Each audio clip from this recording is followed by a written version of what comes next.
Hello, my pretties! Welcome to this Halloween edition, or Samhain if you are a practicing witch or prefer to celebrate Halloween the original Celtic way. As spooky and scary as a cancer diagnosis can be, I'm going to reveal to you a magic spell that can speed your healing. And it just happens to be fundamental to the roots of this fun holiday we now call Halloween.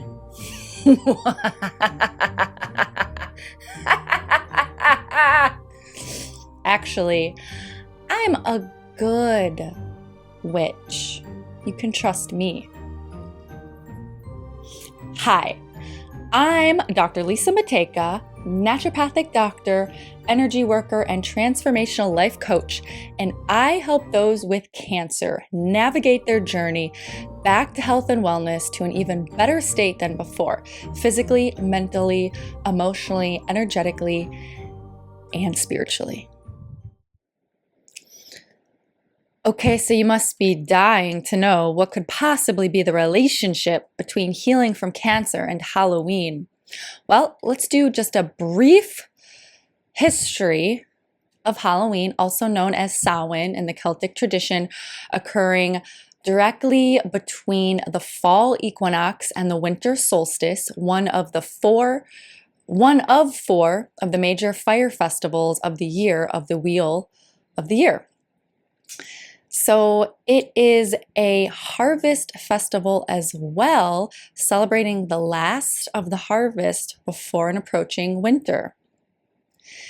This is also known as Celtic New Year or Witches' New Year because energetically and seasonally, it's a great time to reflect on the past year, to recall one's victories as well as lessons learned from challenges. A perfect time to switch the focus from the external world to the internal world as we enter the time of darkness.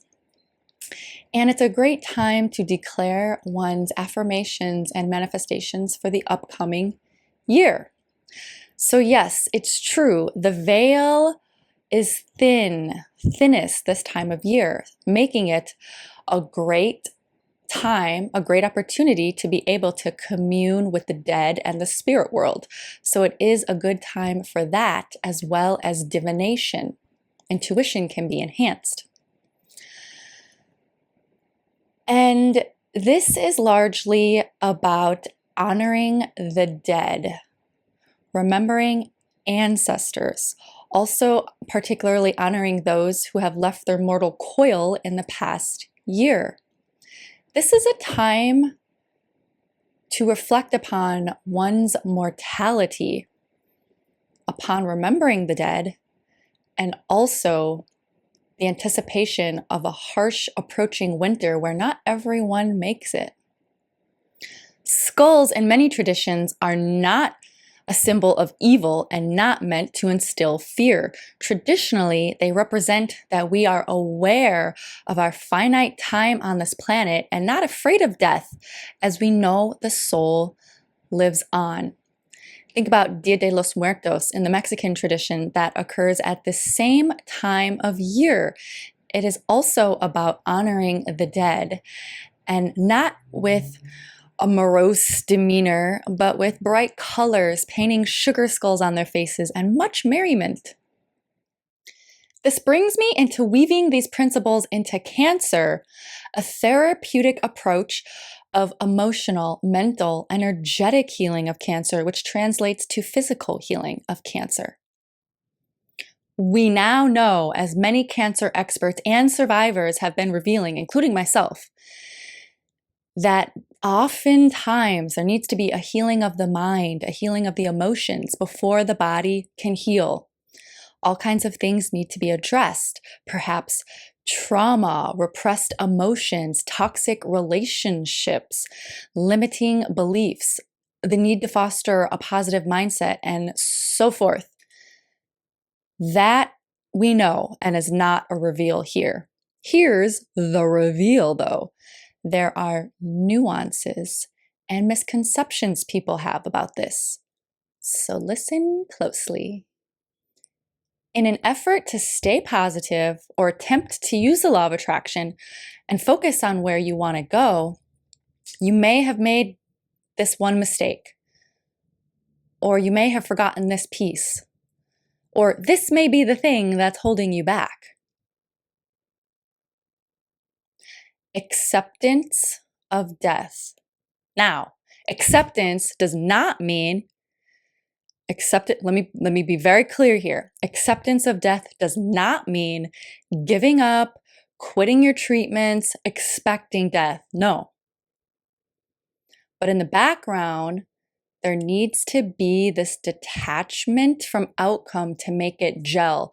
So yes, you absolutely do focus on where you want to go. You absolutely see yourself completely healed, healthy, well, vital, vibrant, all of that.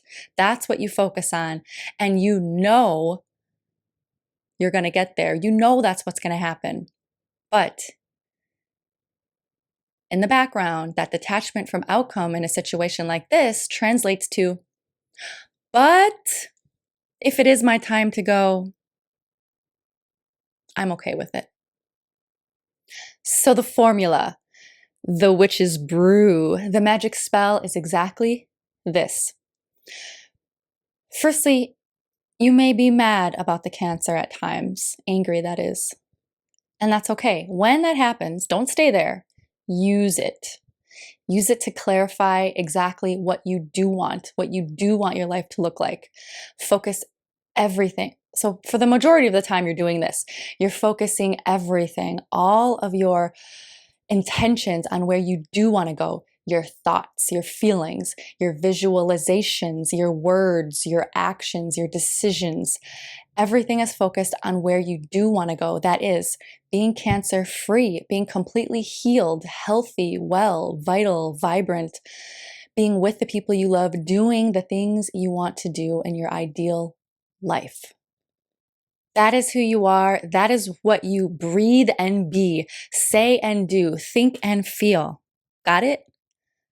But to make it really work, you have to not have that needy, desperation, fearful type energy running in the background. That detachment from outcome piece, the acceptance of what is, the letting go, the surrender to the flow of the universe wherever it takes you. When you have cancer and want to get better, that piece is having to face your own mortality. Not by rejecting it, not by denying it, not by pushing it down, not by pushing it away, not by refusing to consider it, but by the opposite of what you may think, by playing that exact scenario in your head to face it head on. So yes, envision your funeral, envision your death. Feel it, see it. The fear is a ghost. This is not a giving up or a giving in. This is confronting head on your biggest fear in an effort to neutralize it. And once you face it, it loses its energy and power. You are free. Your energy is free. This neutralization allows there to not be any counter intentions holding you back from your healing. Does any of this make sense? It's a little hard to explain, but it's just a subtle shift in awareness and consciousness. And that's how healing from cancer is tied in with traditional Halloween. And the energies this time of year are literally perfect and will support you in this endeavor. So yes, envision your death, find peace with it, do what you gotta do. And know, you're a timeless, immortal, trans-dimensional being, have a temporary human experience anyway. And your loved ones will be fine. Sure, they'll be sad, but these experiences make people stronger and forge their character into who they are meant to be. And life is not supposed to be all unicorns and glitter anyway, but it doesn't need to be seen as demons and warlocks either. Life is a beautiful dance of creation and decay. endings and beginnings, the circle of life, the wheel of the year, the ethereal nature of existence. I think it makes it that much more beautiful. The only thing that's forever is our spirit, source energy. So I hope you found this helpful. Keep this in mind. But again, the main focus is still knowing you'll be healthy and well and all that good stuff with this in the background. So I hope you found this enlightening, peaceful, helpful in any way. But don't forget to have a very happy Halloween.